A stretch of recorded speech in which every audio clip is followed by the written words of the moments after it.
like love, love, love, and music. La la la, love, love, love, love, love, and music. Love,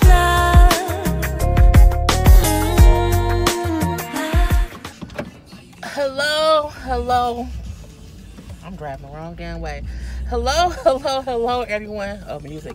Let me start all over. Hello, everyone. How are you doing today? I am Jay Lee. This is Jay Lee's Corner. Car Conversations. I'm going to say it very different every time I come in here. I hope everybody's having a great Friday. I am driving home. And decided to talk about this now versus doing it tonight. You know, I'm going to be on my YouTube live tonight at 10, and I know people always bring up different stuff, and, you know, I just don't want to talk about this on the live. So I said, let me do a whole video about it before I go live tonight. So, you know, if y'all have not heard, Mac Miller, the rapper, passed away today. He was only 26 years old. It is from an apparent alleged suicide. Not suicide, Lord Jesus. Overdose with drugs. And, you know, it just made me think how people, you know, first of all, may he rest in peace. You know what I'm saying? May he rest in peace. May his family have all, you know, his condolences to his family. You know, it's a sad situation. I feel like people in the entertainment, it's all bouncing and stuff, and I don't want to be bouncing, which I know how bad these potholes be sometimes when I'm driving home. But you know, condolences to his family or whatever, and everything, and his friends and everything like that. I just feel like it's very unfortunate when, you know, young people, whoever, okay, not just young people, he just happens to be young, but when people in the entertainment industry succumb to drug overdoses, you know, because we hear about it all the time, and I'm just like, you know, I do not listen to his music. I can say that for a fact. But I do know I did know who he was. I've seen him over the years. So I'm like, I know he was a loved entertainer. And it makes me wonder, you know, the people around him who knew of his addiction.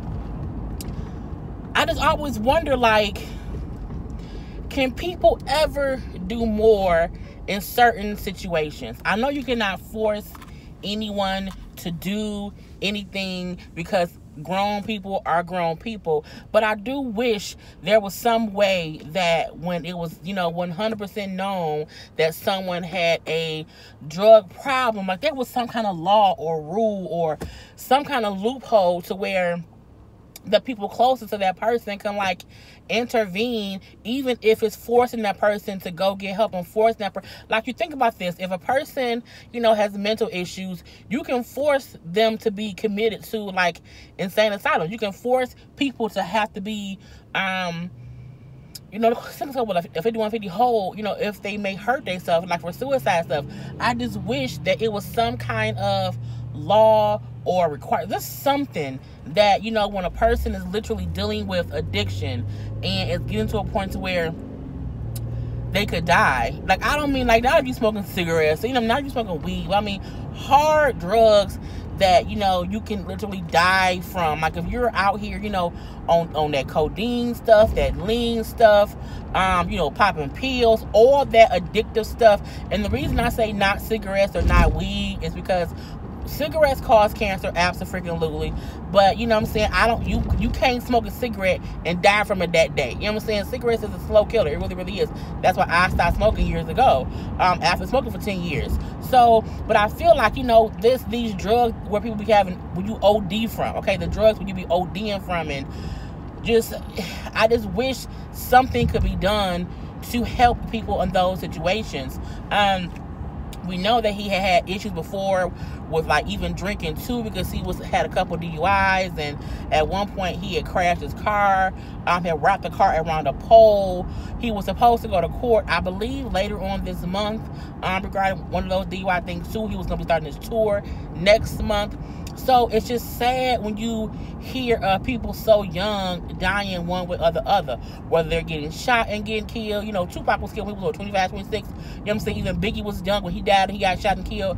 You know, Amy Winehouse was in her early 20s when she, you know, OD. So it's so many other people just over the years who have died from drug overdoses, and I just wish something could be done. And you can't blame other people for somebody taking drugs. Like, you can't blame, say, well, you know, it's your fault because you didn't stop them from doing drugs, because you can't stop anyone. But I wish there's something, you know, just I don't know what it could be, but like there's some kind of rule, regulation, state to state or federally wise, to where if a person is abusing narcotics that they can OD from, that, you know what I'm saying, a family member or a close friend, you know what I'm saying, a wife, a son, a daughter, you know what I'm saying, mother, sister, whatever, could, you know, literally have you like go to rehab, like force you to go to rehab, you know what I'm saying, for a whole like little 30-day stay in rehab. And you know, I would expect it to be where they test you for drugs before they, you know, take you down or whatever. But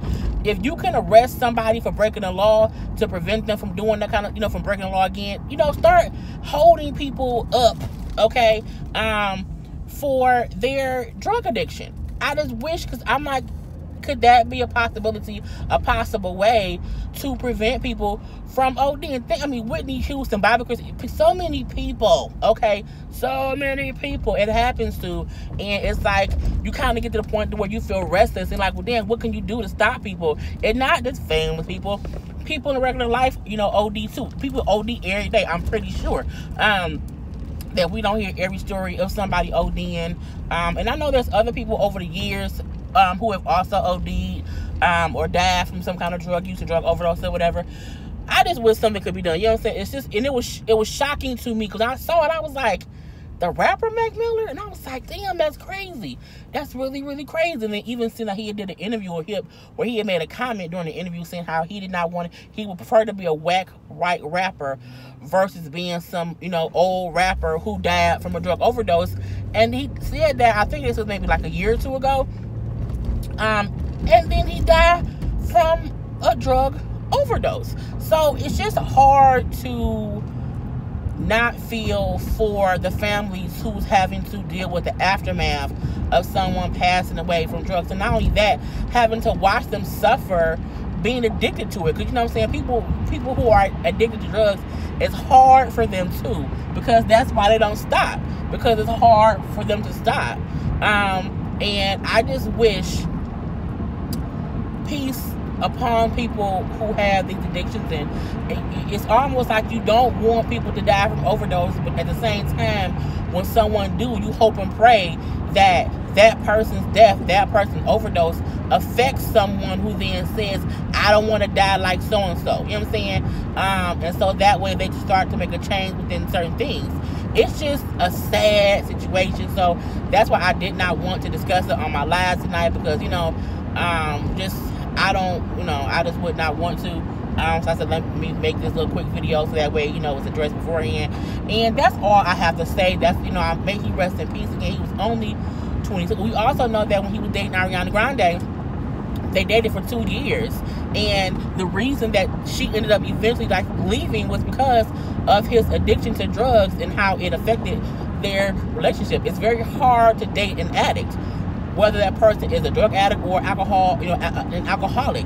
It's a hard thing to deal with when that's not your life. You know what I'm saying? And you're having to continually deal with their substance abuse. So, you know, when they broke up, people were saying how, oh, she left him or whatever. And when he got into the accident after them breaking up, people tried to blame her. And you can't do that, because you can only stay with someone for so long until their substance abuse issue starts to interfere with your own life and starts to affect you in one way or the other. And, you know, so that's why her and him ended up breaking up. And she admitted that, you know, his drug addiction played a major part in her finally, you know, leaving him, even though she still wished him the best and wished him, you know, to be, you know, strong-willed and, you know, beat his addiction. And unfortunately, he did not. So, you know, I just ask that y'all just, you know, put prayers out, not just for Mac Miller, but for anybody dealing with addiction, because addiction is hard, okay? And it's just a sad situation, because again, he was so young, passed away at only 26 years old. So I'm gonna leave it at that, y'all. Y'all have a great day. I will see y'all later on my live tonight on YouTube at 10 p.m. And, you know, be blessed. Hugs and kisses and warm hugs and all that stuff. Peace.